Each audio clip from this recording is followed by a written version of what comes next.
Ahora estamos, aunque no lo parezca, ya dentro de la ciudadela íbera. El oppidum, como también se conoce, es una palabra latina que significa ciudad alta, ciudad amurallada, ¿vale? Es lo que da Sagunto, un oppidum, una ciudad fortificada. Principio del siglo V a.C.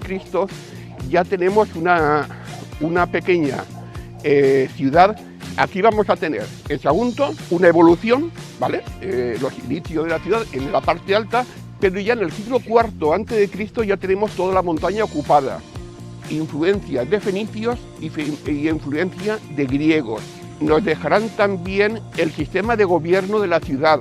Aquí no tenemos ningún reyezuelo, ningún príncipe que controla la ciudad. Vamos a tener un consejo de ciudadanos. La técnica de construcción era íbera. Grandes piedras de caliza gris de la montaña. Es una gran cantera.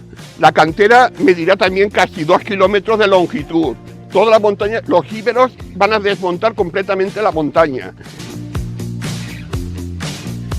asimilando la cultura antigua con el cristianismo para coger más adeptos, porque el cristianismo primero se legaliza y luego se nombra religión oficial del emperador Decio, que hace una persecución generalizada. Que la persecución de Decio es cuando son martirizados los patronos de Sagunto. Primero acuñamos mucha moneda pequeña de plata.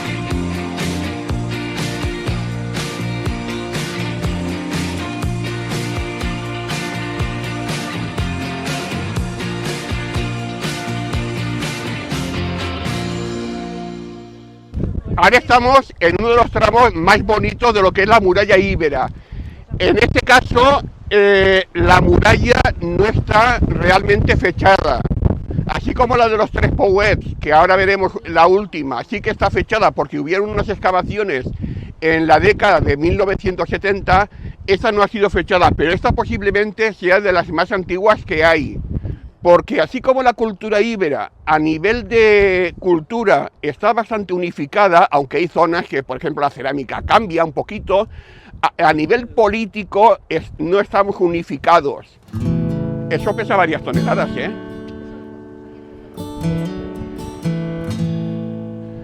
Y todo esto son las marcas de los carros. La vía Augusta pasaba por medio de la estación de Renfe, porque era donde estaba el cementerio romano en el siglo II después de Cristo, ¿vale? Entonces lo que vemos en la avenida del País Valencià es un tramo de calle.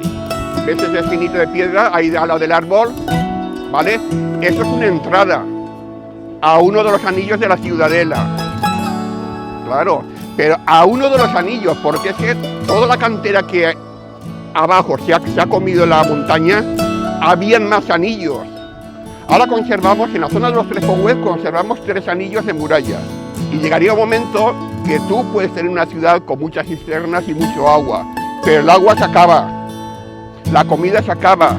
Al final hay una teoría con respecto a la reencarnación que dice que nosotros estamos viviendo varias vidas a la vez. El problema que tenemos en Sagunto, ¿vale? Con respecto a la ciudad íbera y a la ciudad romana, incluso al pobladillo, pero cuando llegan los musulmanes, lo que siguen haciendo es destruir. Y destruyen las estatuas de magistrados, mármoles, porque con el mármol hacen cal para encalar mezquitas, casas y demás. Lo que es el tramo de muralla de los Tres Pouets, ¿vale? Esto es lo que os decía. Fijaros el tema, la piedra, que no es la misma piedra que hemos visto anteriormente. Son piedras grandes, pero son piedras más pequeñas, ¿vale? Aquí incluso hay una excavación arqueológica que se hizo creo que fue en el año 1977, no recuerdo bien. Lo hizo un francés, Pierre Ruillard, y es la única vez que se ha excavado.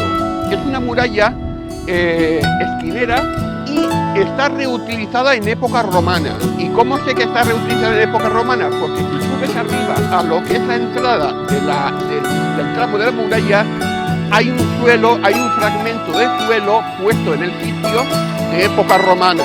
Del muro de lado, ves que no cuadra, no coincide, es completamente diferente. Pues ya estamos hablando de un tramo de muralla de época ibero-romana o romano-republicana, del siglo II antes de Cristo, ¿vale?